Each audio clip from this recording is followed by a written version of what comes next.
She was never supposed to survive the night. She was never supposed to be found. For 17 years, every single person in power believed the last Thornwarden was dead. They were wrong. And that mistake cost them everything. My name does not matter. What matters is what I carried. What I buried inside my blood before I could walk, before I could speak, before I even understood what a sacrifice was. I was sent into the king's stables at 14 years old. Not as a servant. As a weapon waiting for the right moment to fire. And nobody, not the council, not the guards, not the most powerful alpha king alive, nobody knew I was there. Until the night I missed. One arrow. 4 inches. 4 inches that cracked the world open and started a countdown that could not be stopped. The king was transforming in the dark, and I was the only thing standing between him and something ancient and hungry and absolute. And here is what nobody tells you about saving a king. You do not do it with armies. You do not do it with weapons. You do it by walking directly into the thing that wants to consume him and refusing. With your bare hands and your bleeding feet and your mother's dying words in your throat, to let it have him. I told him I was never his mate. I said those words and I meant them, and they were true.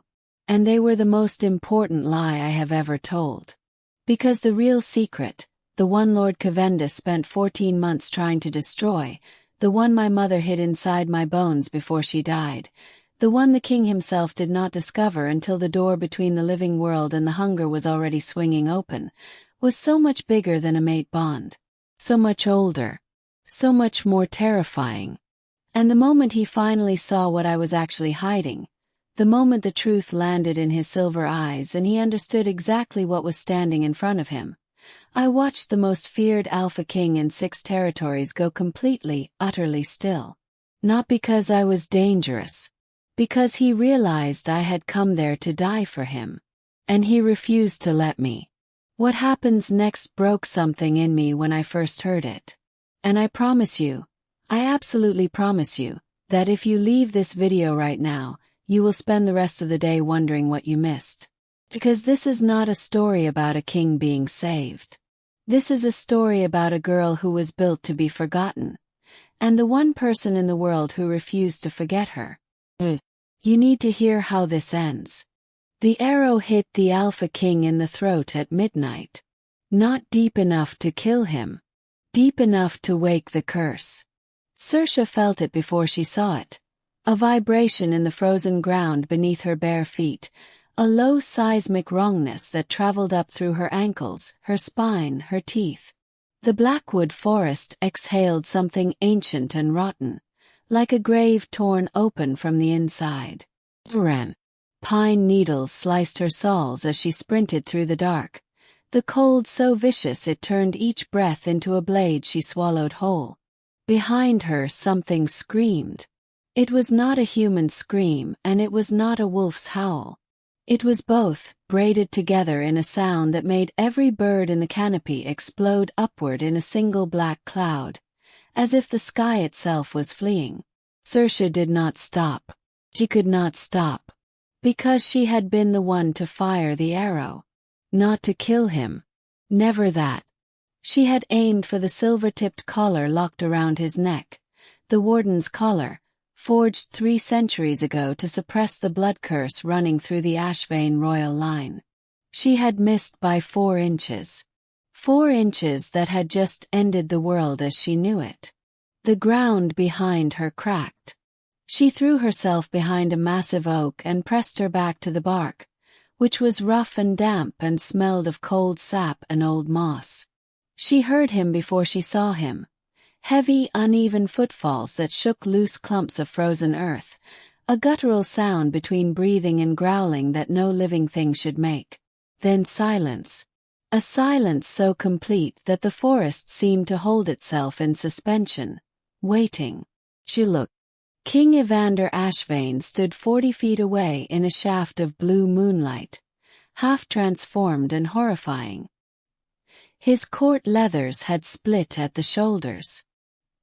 His spine had elongated, vertebrae pressing against skin from the inside like knuckles straining through a glove. His hands, still hands not yet paws, were pressed flat against the snow-crusted ground, and where his fingers dug in, the earth blackened and frosted over in spreading tendrils, as if winter itself was pouring out of him. His face was still his face. That was the worst part. The sharp jaw, the deep-set silver eyes, the cruel beautiful architecture of him. All still present, all still recognizable, but the eyes were wrong now. They were burning. Not with gold, the way a wolf's eyes should burn. With absolute white. No iris. No pupil. Just the blank, total, endless white of a thing that had stopped being a person and had not yet decided what it would become instead. Curse. She had read about it in her mother's stolen books. In the water-damaged pages she had smuggled from the warden's library during 3 years of servitude. The blood curse of the Ashvane line did not simply turn a king into a monster. It made him a conduit. A door flung open between the world of the living and the place the old wolves called the Hunger. A realm with no name in any mortal tongue, a place of cold appetite and absolute consumption, where dead alphas went when they died too violently and their power had nowhere left to go. Every Ashvane king was one injury away from becoming a vessel. A door that walked. A Hunger wearing a crown. And now that door was open. And Saoirse was the only person within 40 miles who knew how to close it. She stepped out from behind the tree. Her pulse was a war drum. Her feet were bleeding into the snow, thin red threads spreading between white crystals like cracks in porcelain. She was 17 years old, dressed in a stable-hand's tunic, holding nothing but the bough she had already emptied. She was going to do this anyway. "Your Majesty," she said. Her voice did not shake. She had practiced not shaking for a very long time. The king's white eyes turned to her. She felt the weight of his attention like a physical thing, like standing at the base of a waterfall and looking up. Something moved behind his face. Recognition, maybe. Or the memory of recognition, which was not the same thing at all. "You," he said. His voice was layered. His voice underneath something else's voice, the way two rivers run parallel before they merge and lose their names. "Yes," she said. She walked toward him. She kept her stride even and her shoulders down and her chin level, the way she had learned to move through spaces that wanted to hurt her. Calmly, without invitation, without apology. "You shot me," he said. "I did. You meant to free me." It was not a question. It was something worse than a question. It was understanding arriving at the wrong moment, threading itself through the horror, making the horror more intimate. She stopped 10 feet away. Up close, the frost spreading from his hands had reached her, and she could feel the temperature drop around him like a physical membrane. Air so cold it had texture, a dry crystalline bite that coated the inside of her nose and made her eyes water. He smelled of iron and pine resin and something deeper, something the books had called the Hunger's breath, like the air inside a stone room that had been sealed for a century. Still and starved and full of old dark. "You are going to lose yourself in 30 minutes, she said, keeping her voice low and measured and stripped of everything except information. "The curse is feeding on the wound. When the arrow comes out, the door slams shut, but only if someone holds the threshold." He stared at her. "A threshold requires a mate bond," he said slowly, each word labored, dragged from somewhere beneath the white burning. "There is no one." "I know," she said. "I know there is no one." She held his white gaze. She did not look away. "I was never your mate," she said. The words dropped into the silence between them like stones into black water. She watched his face. She watched the way the burning in his eyes flickered, not with hope, but with something sharper and colder, something that was almost grief. Then you cannot hold the threshold, he said. You will be destroyed. I know that too. She reached into the collar of her tunic and pulled out the cord around her neck, a thin strip of cured leather threaded with a single iron bead, etched with a mark so small it required firelight and patience to read. His eyes dropped to it. Something in his face went still in a way that had nothing to do with the curse. That is a warden's mark, he said. Yes. You are not a warden. No, she said. I am something older. The frost around his hands crept another inch toward her. He was losing the fight. She could see it, the struggle behind his face, the white pressing forward, the king pressing back, and the terrible math of the thing. He was running out of self to spend. She crossed the remaining distance between them in 4 steps. She pressed her palm flat against the wound in his throat.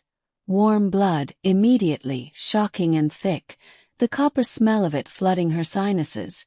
And she spoke the 7 words her mother had made her memorize before the wardens came and took everything.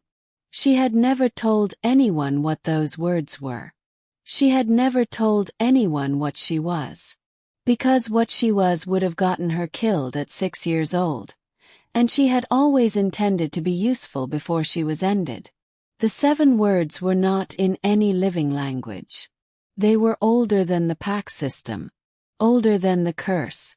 They were in the language of the threshold itself, the place between dying and changed, the membrane between the world and the hunger.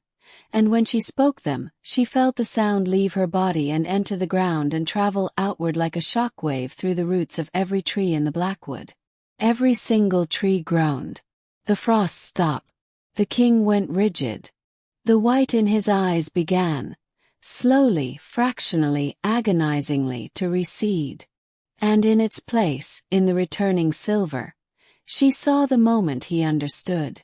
Not just that the threshold was holding, not just that the curse was retreating, but what she was doing to hold it, what it was costing her, what it would always cost her every time, because this was not a single act. This was a chain. She had bound herself to the door. She was the lock now. She would always be the lock now. His hand came up, shaking, half-clawed, the transformation retreating inch by inch from his fingers, and closed around her wrist where her palm pressed to his wound. Not to remove her hand. To hold it there. You lied, he said. His voice was only his voice now. The layering was gone. The other thing was gone. She felt the absence of it like a pressure releasing. The forest exhaling, the cold lifting 2 degrees, the ground beneath them releasing a long shuddering sigh. Yes, she said. Why? He asked. She looked at him, the king who had taken everything, who had built his court on the bones of families like hers, who had never once looked at the girl cleaning his stables. And she told him the only truth she had left. Because dead kings cannot be made to answer for what they have done, she said. And I intend to make you answer. The silver in his eyes was fully returned now. But it was not the silver she remembered from the court, the cold, dismissive gleam of a man accustomed to being obeyed. It was something else entirely, something that looked impossibly like fear. Not of the curse, of her. The Blackwood settled around them in the deep midnight, pine and frost and blood, and the girl who was never his mate and the king who was now, irrevocably, her prisoner stood in the frozen dark together. And the door between the worlds held. 'Cause she held it. Because she had always been the only one who could. And she had never, not once, planned to let him know that until she was ready. The king did not release her wrist. That was the first thing she noticed. His grip was not gentle. It was the grip of a man who had spent his entire life reaching for things only to have them taken, a grip that communicated nothing tender and everything desperate. His blood was still moving between her fingers, warm and insistent, and the iron smell of it had soaked into the cold air so completely that she could taste it at the back of her throat. She should have pulled away. She did not. Because pulling away would break the threshold seal, and breaking the seal would reopen the door. And reopening the door would mean she had endured the last 3 minutes, which had felt like drowning in ice water while simultaneously being struck by lightning, for absolutely nothing. That was what she told herself. She was practical. She had always been practical. It had nothing to do with the way he was looking at her. "What is your name?" he said. It was not phrased as a question. Evander Ashvane did not ask questions. He issued statements and waited for the world to fill in the blanks, because the world always had. "You know my name," she said. "I know what you were called in my stables," he said. "I am asking what you are actually called." The distinction landed somewhere in her chest with a weight she had not expected. She had not expected him to be capable of that distinction. She filed that information away and kept her face arranged into the neutral expression she had been perfecting since age 9. "Saoirse," she said. "Saoirse," he repeated. The word in his mouth sounded different than it did in her own. The 2 syllables slower, more deliberate, as if he were learning the shape of something he intended to remember.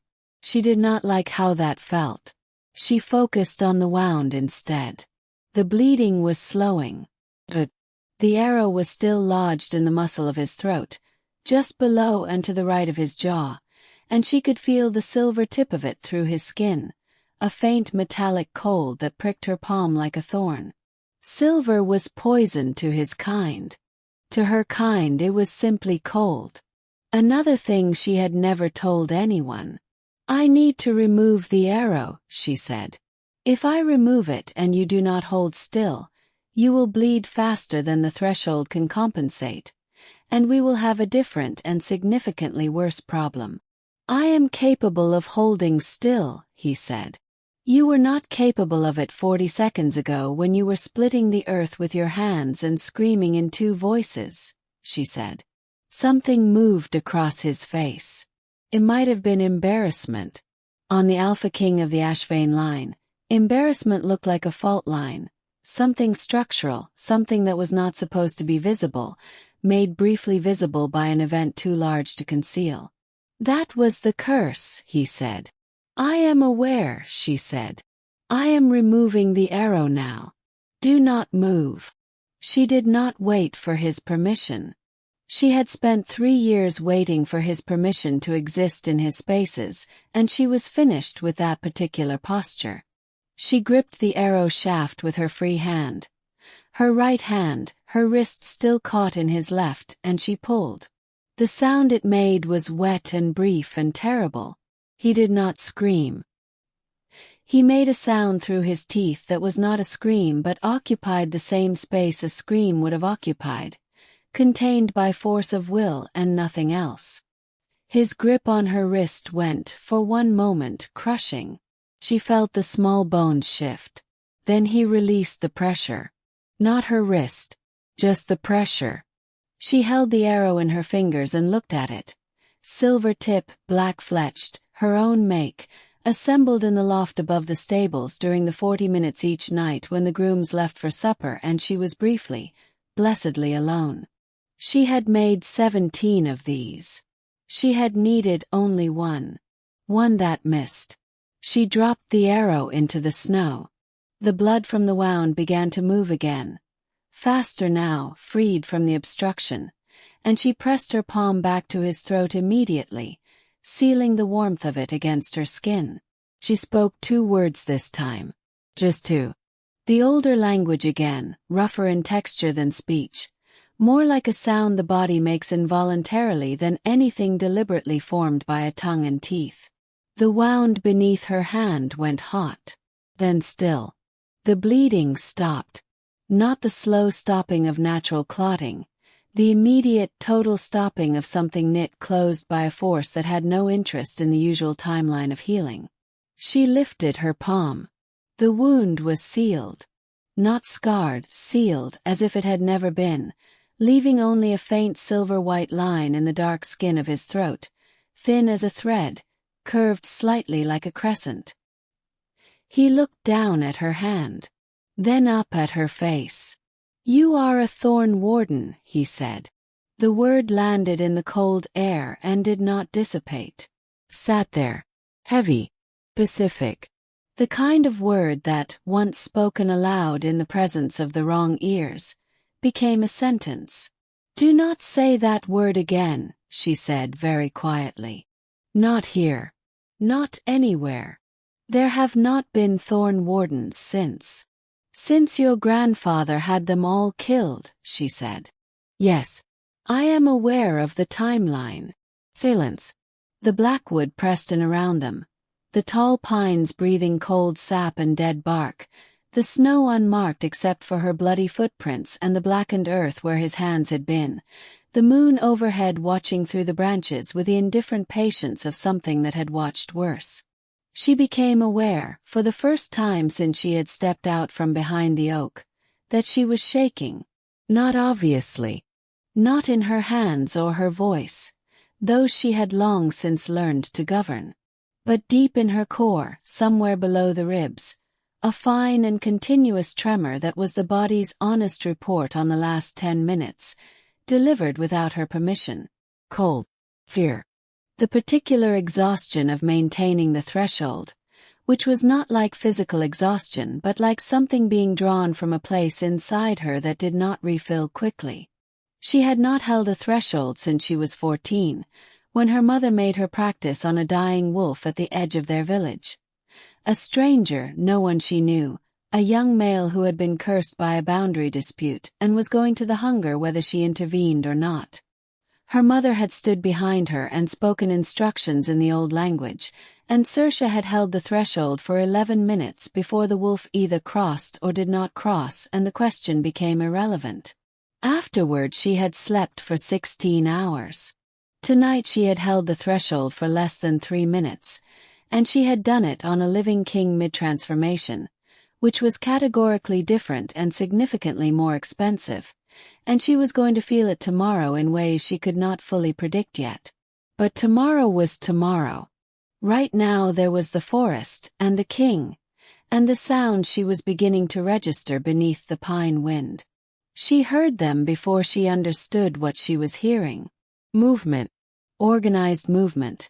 The specific rhythm of people trying to be quiet, which was different from the specific rhythm of people moving naturally.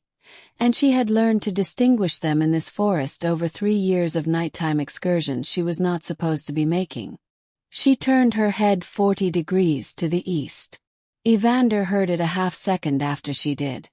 She could tell by the way he went still in a different way than he had been still before. Wolf still. Hunting still. "Council guards," he said low. "How many?" she said.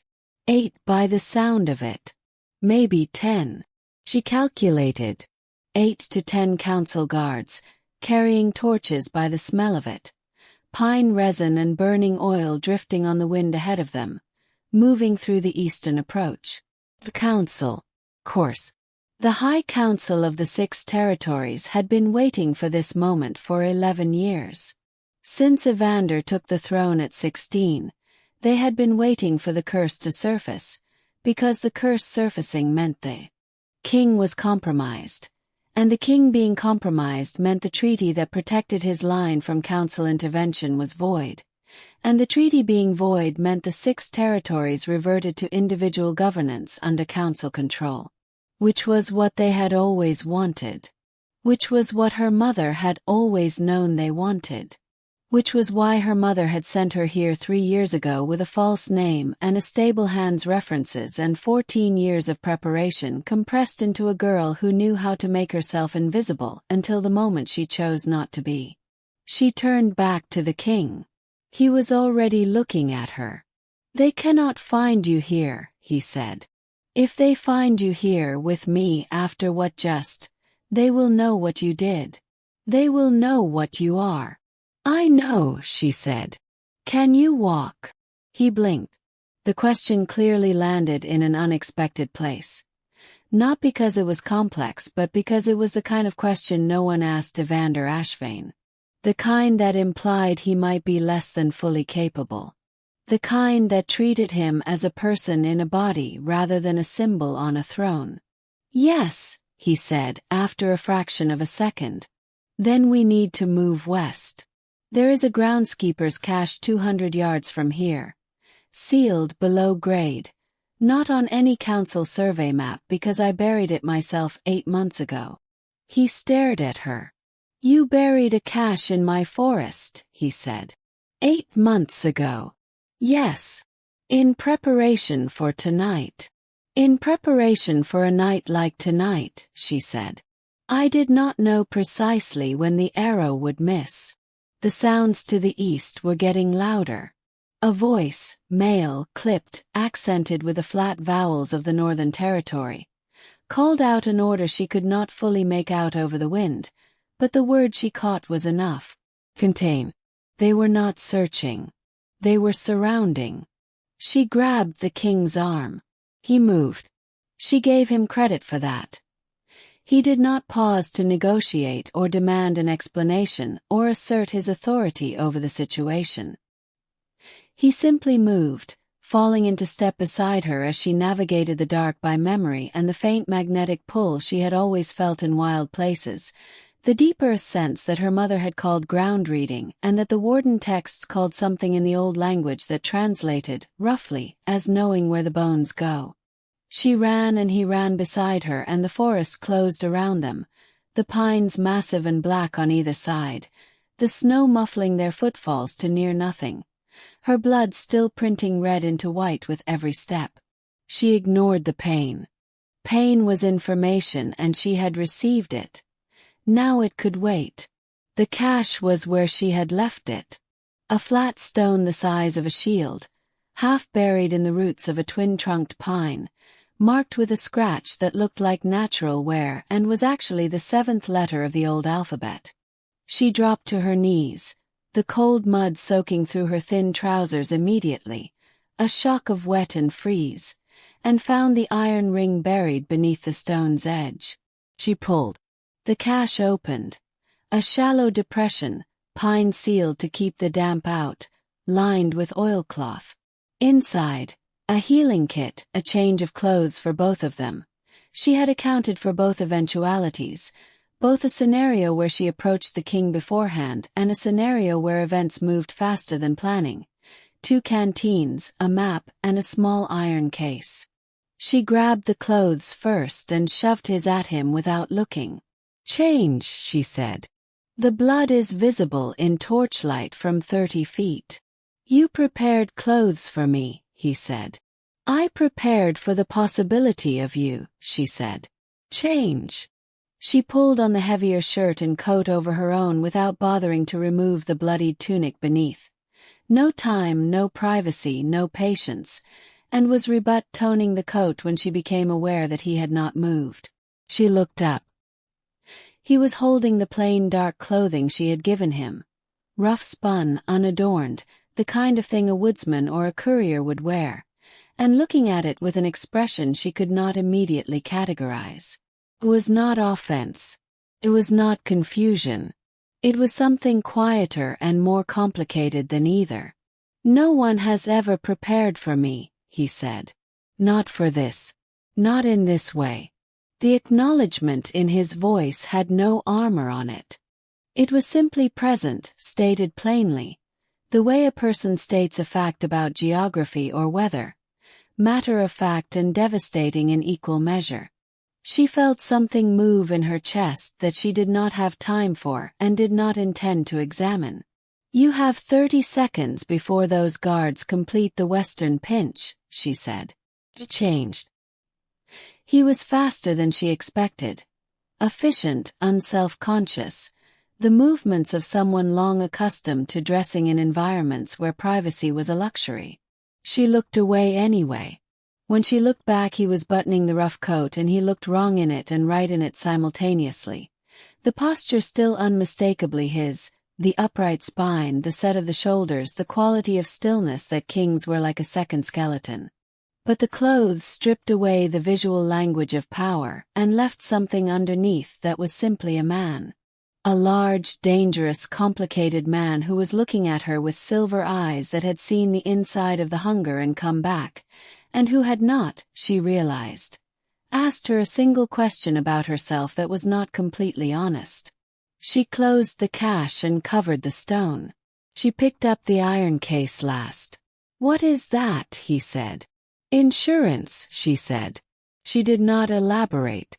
She moved and he followed, and they went deeper into the Blackwood, away from the torches and the organized footsteps and the word contain, west and then northwest, toward the place she had mapped and memorized and chosen for exactly this scenario. They did not speak for 11 minutes. She counted. It was habit. She counted things when she was frightened, had done it since childhood, a private metronome that kept her mind organized when the body wanted to panic. 11 minutes of hard walking through dense pine, the cold absolute and honest against her face, the snow thinning as the trees thickened and the canopy closed above them into something almost complete. She could no longer hear the guards. That was either good or it was very bad, and she was not yet certain which. She stopped at the edge of a frozen stream, narrow black water barely moving beneath a skin of translucent ice, and checked her bearings by the stars in the gap above the water. She adjusted northwest by 15 degrees. "You navigate by stars," he said. "I navigate by several things," she said. "The stars are reliable. Where are we going?" "Somewhere they will not search tonight. You seem very certain about what they will and will not do." She glanced at him sideways. He was watching the stream, his breath visible in the cold, the rough coat doing less for him than it would for anyone without a werewolf's body heat. He was not shivering. She was. "I have spent 3 years studying your council," she said. "Their patrol rotations, their search protocols, which guards take bribes and which ones do not, which of the 6 council seats are held by men who want you dead and which are held by men who simply want you diminished." And 5 want you diminished, she said. 1 wants you dead. Lord Cavendus of the Eastern Reach has been corresponding with a hunger cult operating out of the mountain territories for 14 months. He was the one who arranged for the warden's collar to be weakened. Not broken, weakened. Just enough that a direct blow would shatter it and destabilize the suppression field. The silence that followed was the particular silence of a person rearranging their understanding of recent events. She could almost feel it, the click and shift of it, the specific quality of a mind that was genuinely sharp in countering information that reordered what it thought it knew. "He arranged the ambush in the eastern corridor last month," Evander said slowly. "The one that was attributed to border raiders." "Yes. He was trying to get me struck by the bolt. His own man fired it." "Yes. And tonight. The arrow was mine," she said. "I fired it before his man could. His man was aiming for your chest. I aimed for the collar. I missed the collar and hit you, which was not ideal, but it did prevent Lord Cavendus's arrow from reaching you first, which would have been significantly worse." Silence. "His arrow," Evander said, "was not silver-tipped," she said. "It was hunger-tipped. Do you know what that means?" The quality of his stillness changed. "A hunger-tipped bolt does not open the door," she said. "It removes the door entirely. There is no threshold to hold. There is no coming back from a hunger-tipped wound. The king simply becomes the vessel. Permanently. A body that walks and eats and issues commands, with the hunger wearing it." She watched him process this. She watched him understand that he had been, for the past 11 years, not merely opposed by his council but specifically, methodically, patiently farmed, cultivated into a vulnerability. His curse tended like a weapon, waiting for the precise moment to be used. She had expected anger. He had an anger she had observed from a distance for 3 years. Hot, immediate, The kind that expressed itself in slammed doors and cold dismissals and the rapid departure of advisors who had displeased him. This was not that. This was something colder. Something that moved inward rather than outward. Something that was, she thought, grief wearing anger's practical clothing. "How long have you known?" he said. "About Cavendus specifically 14 months, she said. "About a threat of this general shape since I was 12. "Since you were 12. "My mother knew your grandfather's policies would produce this," she said. Eliminating the Thornwardens did not eliminate the need for them. It simply meant that when the need arose, there would be no one equipped to answer it. Except for the one she hid. He turned to look at her fully. She met his eyes. The moonlight came through the gap in the canopy and touched the frozen stream and threw pale light upward, and in that light she could see the silver mark at his throat, the thread-thin crescent her working had left, and she could see the expression on his face, which was the expression of a man standing at the edge of a very large realization and looking down into it. "You were sent here," he said. "Yes. By your mother. She died when I was 15, Saoirse said. "Before I came. But yes, by her design. She sent a child to protect a king who did not know he needed protecting. She sent a child to become someone capable of protecting him," Saoirse said. "The protection was never guaranteed. It was prepared for." The stream moved quietly beneath its ice. Somewhere in the high branches above them, an owl called once and went silent. She became aware, gradually, of a sound that was not the wind and was not wildlife and was not the council guards. 'Twas low, almost below hearing. A vibration more than a sound, the kind of thing felt in the sternum before the ears registered it. She knew what it was. She had been hoping she was wrong. She was not wrong. "Get behind me," she said. "What? Now?" She stepped forward, putting herself between Evander and the dark space between the trees to the north, and she opened her left hand and spoke a single word in the old language. Not the threshold language this time, but something adjacent to it, something from the other texts, the ones her mother had called the teeth of the craft rather than the door.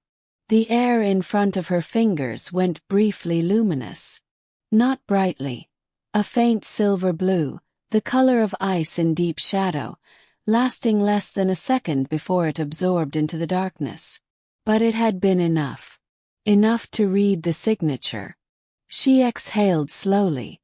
"It is not guards," she said. "I know," Evander said behind her. "I can smell it." "What can you smell?" she said. She needed to know if they were perceiving the same thing, or if he was reading something different, and she needed to update her assessment. "Hunger rot," he said. "The same smell as the bolt. Something that has been touched by it and not fully returned." "There are 3 of them," she said. "They are not fully formed. They are scouts, people who have been partially converted. Still enough person to follow instructions. Still enough hunger to survive contact with it." She heard him step up behind her. Close behind her. She could feel the heat of him at her back, which was disorienting. "You said you are not my mate," he said quietly. "I am not," she said. "Then you should not be able to do what you just did," he said. "The threshold seal, the healing, the hunger read. None of those are possible without." "Without a bond, yes," she said. "I know. So how?" "Because the bond is not always between 2 people," she said. Her voice was flat and careful and stripped to the frame of the information. "Sometimes it is between a person and a bloodline. Your line. The Ashvane line. My family has been bound to it for 6 generations. Not as mates, as wardens. The bond is in my blood the same way the curse is in yours." "Was. Long one." The 3 shapes in the northern dark moved closer. She could feel them now without using the craft. A pressure at the front of the skull, like the air before a storm, a wrongness that registered in the body's oldest warning systems. That means, Evander said slowly and precisely, that when my grandfather had your family killed, he severed the bond, she said. Yes. Which is why the curse was able to grow. The Thornwarden bond suppresses the hunger's access to your bloodline. Without it, the door is simply there waiting. All it needs is an opening. And you re-established it tonight. I re-established it tonight, she said. Which means you are now the only thing standing between me and what those three are carrying, he said. Yes, she said. I am aware. Saoirse. Her name in his mouth again. She had thought the first time was an anomaly. A king relearning the name of someone he had overlooked. But this was different. This was her name used as a specific and intentional address. The way you say a name when you are speaking directly to the person inside it, when you need them to hear you rather than simply receive information. She did not turn around. Do not do that, she said. Do what? Whatever you are about to do, she said. We have 3 hunger scouts 40 feet north of us and I need to focus. Beep. All right, he said. And then, after another beat, tell me how to help. She almost faltered. She did not. She squared her feet in the snow and raised both hands and began to speak in the old language, long and low and continuous. The words coming from memory so deep they felt less like recollection and more like breathing. Automatic, structural, the body knowing the shape of them before the mind did. And the Alpha King of the Ashvane line stood at her back and did exactly what she told him, without question, without negotiation, without a single reminder of who he was. Which was, she thought, in the part of her mind not occupied by the working, the most frightening thing that had happened tonight. More frightening than the curse. More frightening than the scouts. More frightening than any of it. Because she had prepared for the curse. She had prepared for the council. She had prepared for the hunger. She had not prepared for the possibility that the king, once seen, might be someone she could not easily turn away from. She had not prepared for that at all. The working built around them in the dark, silver blue and silent, and the scouts in the northern trees made a sound between a snarl and a keen and stopped moving forward. The Blackwood held its breath, and Saoirse held the line, as she had always been built to do. As she was only now beginning to understand might cost her something she had not originally budgeted for. The hunger came at dawn. Not gradually. Not with warning. It arrived the way death arrives when it has been patient long enough. All at once, from every direction, with a particular confidence of a thing that has waited and has finally decided that waiting is finished. Saoirse felt it before she saw it. She was sitting with her back against the twin-trunked pine, the iron case open in her lap, when the ground beneath her palms began to vibrate at a frequency that had no natural source. Not wind. Not animal. Not the settling of frozen earth. Something below all of that. Something that was using the earth the way a voice uses air. As a medium, as a carrier, as a way of saying, I am here, I am everywhere, and I am done being held back. She was on her feet before Evander woke. He woke the way wolves wake. Instantaneous. No transition between sleep and full alert. Silver eyes open and oriented before his body had finished rising. He looked at her face and did not ask what was happening. He already knew. The bond told him. That was new. The bond had been strengthening since the night before. Quietly, incrementally. The way a fire builds when you stop trying to control it and simply let it breathe. And she had been feeling the edges of his awareness brushing against hers the way 2 flames lean toward each other in a shared draft. She had not told him. She had not needed to. He could feel it too. How long, he said. Minutes, she said. Maybe less. She looked at the tree line. The Blackwood had gone absolutely silent. Not the silence of early morning, which has texture and movement and the small sounds of creatures going about the business of survival. This was the silence of creatures who had already fled. Every bird, every fox, every small heartbeat in the underbrush. The forest had emptied itself the way a body empties itself of warmth. Quietly, progressively, and then all at once. The cold was different now too. It was not winter cold. Winter cold is honest. It comes from the sky and the wind and the absence of sun, and it bites and retreats and bites again with a predictable rhythm. This cold came from the ground. It came upward through the soles of her feet and through the bones of her ankles and settled in her marrow like a tenant who had decided the lease was permanent. The cold of the hunger. The cold of the place the dead alphas went when they died too violently. And then she saw them. They came out of the tree line from 3 directions simultaneously. North, east, northeast. And they were not the 3 scouts from the night before. There were 11 of them. 11 people who had once been wolves, once been members of packs, once had names and histories and the ordinary textures of lives being lived, and who were now wearing those lives the way a coat wears a person, from the outside without understanding the warmth. Their eyes were white. Not the burning white of a king fighting his own curse from the inside. This was the flat white of eyes that had already lost the fight. Total.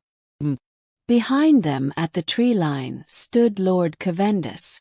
He was not transformed. He was not hunger-touched. He stood in his council robes, deep burgundy silver-trimmed, the Eastern Reach seal at his breast, and he was watching with the calm, proprietary expression of a man overseeing a transaction he had arranged in advance and expects to conclude on schedule. He had not come to fight. He had come to watch. That told her everything about how confident he was. He looked across the distance between them and he found her face, and the calm in his expression shifted, fractionally, barely, into something else. He had not expected her to be standing. He had not expected her to be here at all. He had expected a king in the grip of a curse, alone in the Blackwood, with no Thornwarden in the world left to hold the threshold. The miscalculation showed in his face for exactly 2 seconds. Then it was gone, replaced by something colder and more focused. He raised one hand. The 11 came forward. Saoirse opened the iron case. Inside, nested in black wool, was a single object, a disc of dark iron the size of her palm, etched on both faces with the old language in script so fine it required a lens to read, warm to the touch despite the cold, and humming at a frequency she had felt in her teeth since she was 6 years old and her mother first placed it in her hands. The Thornwarden seal. The last one. Her mother had carried it out of the burning archive on the night of the Ashvane purge, had wrapped it in oilcloth and buried it beneath the floor of their house, had dug it up again when Saoirse was born and pressed it to the infant's sternum and spoken the words that made the hum permanent, made it part of her. Saoirse was not simply carrying the seal. She was the seal, had always been the seal. The disc was external confirmation of something that lived inside her bones, and she had spent 17 years learning what that meant and being afraid of the answer. She was not afraid now. Fear requires the belief that the outcome is uncertain. She knew the outcome. She had always known it. She had simply been unwilling to pay the price until this moment made the payment non-negotiable. She closed her fingers around the disc. "Evander," she said. "I know," he said. He was beside her. Close beside her, his shoulder at her temple. His presence a wall of heat against the hunger cold. "You cannot fight them," she said. "They are not alive enough to be fought the way you fight. If you make contact with them, the hunger transfers on impact. Do you understand?" "Yes." "Then stay behind me." "Saoirse, this is not a debate," she said. This is a function I was built for and you were not. Stay behind me and do not touch them. Whatever you see, whatever happens to me, do not touch them. Silence. The 11 were 30 feet away and closing, slow and synchronized. The specific terrible patience of things that do not experience urgency because they do not experience anything. What do you mean, whatever happens to you? He said. She did not answer. She stepped forward. She had 12 feet of open ground before the first of them reached her, and she used all 12 feet deliberately, planting each step with her full weight, feeling the frozen earth beneath the thin soles of her stolen boots, the cold and the grit and the specific solidity of ground that was still ground and not yet the hunger's. She stopped. She raised the disc in both hands, parallel to the earth, face up. She began to speak. Not words this time. Not the 7 words she had learned for the threshold. Not the 2 words for sealing wounds. Not the single word for reading hunger signatures. This was not words. This was the full text. The complete working. The one her mother had taught her in pieces over 14 years. Never all at once. Always one section and then a long rest and then another section, because the complete working was not meant to be spoken in segments. It was meant to be spoken once. In full. At the cost of the speaker. Her mother had not told her that part explicitly. She had not needed to. Saoirse had worked it out herself at 13, reading between the lines of the texts with the methodical patience of a person who has decided she would rather know the worst truth fully than live comfortably with a partial one. The complete working would close the door. Not seal it. Not reinforce it. Close it. Permanently. Forge the threshold into something immovable and eternal. Lock the hunger behind it with a seal that would hold for generations. For as long as the Ashvane bloodline ran. For as long as the bond endured. The cost was the speaker's continuous presence in the threshold. Not her death. Something more specific than death. She would hold the threshold from the inside. She would be in the bond completely.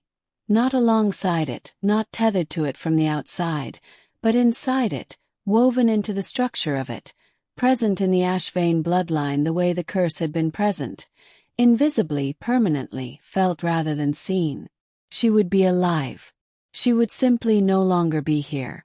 The complete working had no reversal. She had accepted this. She had accepted this at 13 and re-accepted it at 15 when her mother died and re-accepted it every night for 3 years in the loft above the stables while she made arrows and studied patrol rotations and prepared the cache and waited for the night the arrow would need to fly. She had accepted it. What she had not accounted for was the weight of his voice saying her name like it was the beginning of something rather than the middle of it. She had not accounted for that at all. She began to speak. The old language rose out of her in a continuous low, steady stream. Not loud, not dramatic, simply present and uninterrupted, the way a river is present, the way a heartbeat is present. The disc in her hands began to glow. Not silver blue this time. Gold. Deep, warm, ancient gold. The color of firelight seen through closed eyelids. The color of something that has been burning since before the trees were planted. The 11 stopped. Not because they chose to stop. 'Cause they could not move. The working reached outward from the disc in radiating rings, invisible but felt. She could see them register it in the arrested posture of their bodies, the slight backward lean, the hunger inside them pressing against something it could not overcome. Cavendus, at the tree line, made a sound. Not a word. Not an order. A sound of pure involuntary response to something that exceeded his model of the situation. He took one step back. Then another. The Hunger Scouts began to shake. Not violently. The fine, continuous tremor of something being separated from what is animating it. The hunger peeling back from the people it was wearing, withdrawing like water from a warming shore, retreating toward the door that the working was closing with each passing second. One of the 11 dropped to her knees. She was a young woman, Perhaps 20, perhaps younger, brown hair matted with frost. Hands that had been somebody's hands and were becoming somebody's hands again as the white left her eyes in slow degrees and something behind them gradually relit. Then another dropped. And another. The hunger was leaving them. It was working. The door was closing. She could feel it, the threshold building in her chest, building around the seal, building outward and inward simultaneously. The structure of it enormous and inevitable, like watching an architecture that has always existed becoming visible for the first time. And she could feel the other thing. Pull. The inward pull of the threshold completing itself, the working reaching the end of its text and beginning the final stanza. The stanza she could not speak without crossing the line between outside and inside. The stanza she had always known was coming. Saoirse. His voice. Behind her. Fractured in a way she had never heard his voice fracture. Not the fracture of the curse, not the layered wrongness of the hunger overlaid on a human throat. This was just him. Just Evander. Just a person saying a name and meaning something enormous by it. She kept speaking. She did not turn. She could not turn. If she stopped the working now, this close to completion, the threshold would collapse, and everything she had spent 17 years in her mother's life building would unravel, and the hunger would flood back into the 11 people struggling on the frozen ground, and it would take the king, and Cavendus would win, and all of it would have been nothing. He did not stop. I can feel it, he said. He was closer. Right behind her now. I can feel what you are doing. What it costs. Saoirse's up. Stop, there has to be another way. There was not another way. She had looked for 17 years. She kept speaking. The golden light was consuming the disk now, spreading up her hands, her wrists, her forearms, not burning, warm like the warmth of a fire at the right distance, like the warmth of the sun on the back of a hand stretched toward a window. Comfortable. That was what frightened her most. How comfortable it felt. How much it felt like coming home to a place she had never been but somehow always known the shape of. The last of the Hunger Scouts collapsed.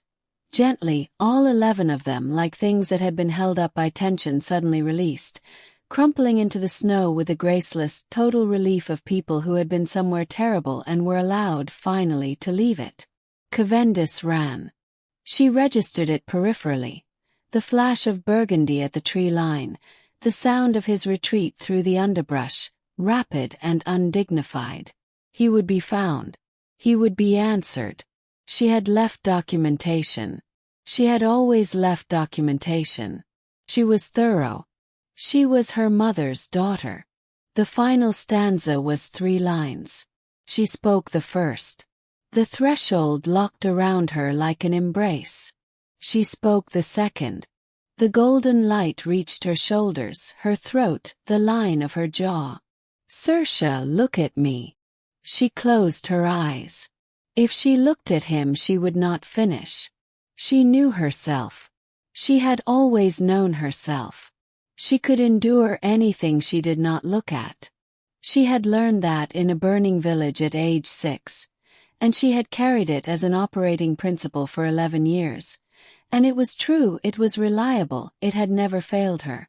She would not look. She opened her eyes and looked. He was in front of her. He had moved around her while she was not watching and placed himself directly in front of her, and he was looking at her with an expression she had no category for. Not in all the text she had read, not in all the faces she had studied from careful distances, not anywhere in the accumulated experience of a life spent preparing for everything. He looked like a person who has just understood something irreversible, who is holding the irreversibility in both hands and refusing to set it down. You knew, he said. From the beginning. You knew it ended this way. Yes, she said. Her voice was very steady. She was very proud of her voice. And you came anyway. Yes. For a king you had never met. For a bloodline I was bound to, she said. For a world that needed the door closed. For a world, he repeated. Something moved through his face. Not for me. She looked at him. She looked at the silver thread scar at his throat that she had made. She looked at the rough woodsman's coat she had prepared 8 months ago on the chance that he would need it. She looked at the king who had asked her name and used it like it mattered, and moved when she told him to move, and stood at her back in the dark without needing to be the most powerful thing present. She looked at him and she told him the truth. The last truth. The one she had not budgeted for. It was not for you, she said. And then it was. The final line of the working was still unspoken on her breath. She held it there. 1 line. 3 seconds. The threshold strained and waited. He reached up and took the disc from her hands. Not forcefully. Carefully. With both hands, covering her hands, and when his palms closed over her fingers, the golden light jumped. Leaped from her to him and back again, brighter, the bond flaring between them like a struck match held to something that had been soaked and waiting. She felt him in the bond. Fully for the first time. Not the brushing at edges she had felt since the night before. The whole of him. The weight and the history and the grief he wore like a second skeleton, and the particular fierce tenderness of a person who has been powerful so long they have forgotten what it feels like to simply need. Until the need arrives and is enormous. She felt all of it. She understood in that moment what her mother had known and not said. The working did not require the speaker alone. It required the bond. Both sides of it. The warden and the bloodline. Together. Her mother had not told her because there had been no king willing to stand inside the bond deliberately. No king who had known what it meant and chosen it freely. No king like this. Tell me the words, Evander said. You cannot speak the old language, she said. You do not need to, he said. Tell me what they mean. I will carry the meaning. You carry the words. That is how a bond works. Is it not? It was exactly how a bond worked, and she had known it and set it aside because she had not thought he would ever be here, like this, holding the disc with both hands and looking at her like the outcome of this moment was the only thing that had ever mattered. She told him what the last line meant. She said it in plain words, in the language of the living world, in the language of people who eat and sleep and argue and make mistakes and choose each other anyway, in the language she had been careful not to use for 3 years because it contained the specific vulnerability of being understood. He closed his eyes. He held the meaning. She spoke the last line. The threshold sealed. The gold light exploded outward in a single silent wave. Not violent, not destructive, the opposite of those things. Spreading from the disc in their joined hands to the edges of the Blackwood and beyond, washing over the 11 people in the snow and the trees and the frozen stream and the stars beginning to pale in the early sky. Passed through her. Passed through him. And then it was still. She was still here. She was still standing in the snow with bleeding feet and someone else's coat and the iron disc warm between her palms and his palms. She was here. Both of them were here. The threshold was complete and she was on this side of it. She did not understand. She ran through the logic of it rapidly, checking for error, the working, the cost, the requirement. The bond, she realized. The bond had changed the equation. A warden working the threshold alone was consumed by it because the bond needed 2 anchors and she was only one. But the king was the second anchor. Had always been meant to be. The bloodline on one side. The warden on the other. 2 anchors. Neither consumed. The door closed. The threshold held. And no one had to be lost inside it. Her mother had known. Her mother had spent 14 years preparing her for a sacrifice that was never meant to be a sacrifice at all, only waiting for a king willing enough, open enough, honest enough to step into the bond deliberately. Her mother had believed such a king would exist. Saoirse had not. Until she had. She looked up. Evander had not opened his eyes yet. She watched him, The stillness of his face, the slow movement of his breath, the way the dawn light was beginning to reach him through the thinning canopy and touch the angles of him with something tentative and gold. Then he opened his eyes. He looked at her with the silver eyes that were only his eyes now. No curse, no hunger, no burning white, simply the gaze of a man fully present in his own life for perhaps the first time. He looked at her for a long time. She let him. "It did not take you," he said. "No," she said. "Because of me," he said. "Because of the bond," she said. "Because of both of us." He looked down at their joined hands on the disc. She became aware of how cold she was and how tired she was and how her feet were still bleeding and how none of those things felt as large as they should have felt. "You spent your entire life preparing to die for a bloodline," he said. "Yes. And then you did not die." "No. How does that feel?" he said. She considered the question. She considered it seriously, the way she considered everything, thoroughly without flinching, following it to its actual answer rather than the answer that was easier to say. "Terrifying," she said. "I had planned for one ending. I do not know what to do with a different one." He looked at her. Something in his face moved toward her. Not physically, not yet, but in the way that precedes everything physical, in the way that is actually larger than anything physical because it is the decision beneath the action. "You could," he said slowly, "learn." She should have said something practical. She should have said they needed to retrieve the wounded from the snow, and send a courier to the capital, and deal with Cavendus, and address the council, and manage the considerable political consequence of an alpha king who had been cursed and cured in the same night in the Blackwood with a dead Thornwarden's daughter. There was an enormous amount of work to do. She knew that. She was practical. She had always been practical. "Yes," she said. "I suppose I could." The dawn completed itself around them. Pale gold and ice blue. The first real light reaching the Blackwood floor and touching the snow and turning it briefly. Extraordinarily beautiful.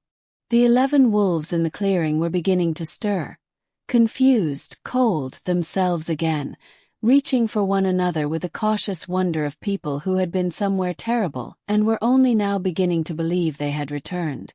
The forest was not silent anymore. Somewhere in the high branches, a single bird returned first, then another, then many. The ordinary sounds of a living world reassembled themselves around the twin-trunked pine and the frozen stream and the girl and the king standing in the new light with their hands still on the disc between them. The door was closed. The curse was quiet. The hunger was behind its wall. And Saoirse, who had been prepared since birth to be a sacrifice, who had learned to be invisible and useful and unmissed, who had never once planned past the moment of the final working because she had not believed there would be a moment after it, stood in the first morning of an unplanned future and felt the full, terrifying, extraordinary weight of being alive with somewhere left to go. They did not speak again for a while. They did not need to.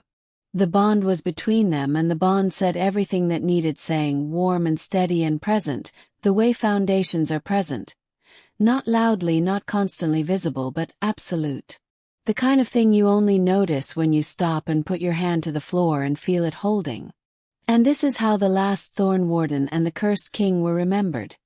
Not in the histories that Cavendus's allies tried to write, not in the sanitized council records that described the events of that night in careful, bloodless language, not in the stone carvings or the commemorative tapestries or the formal portraits that would come later.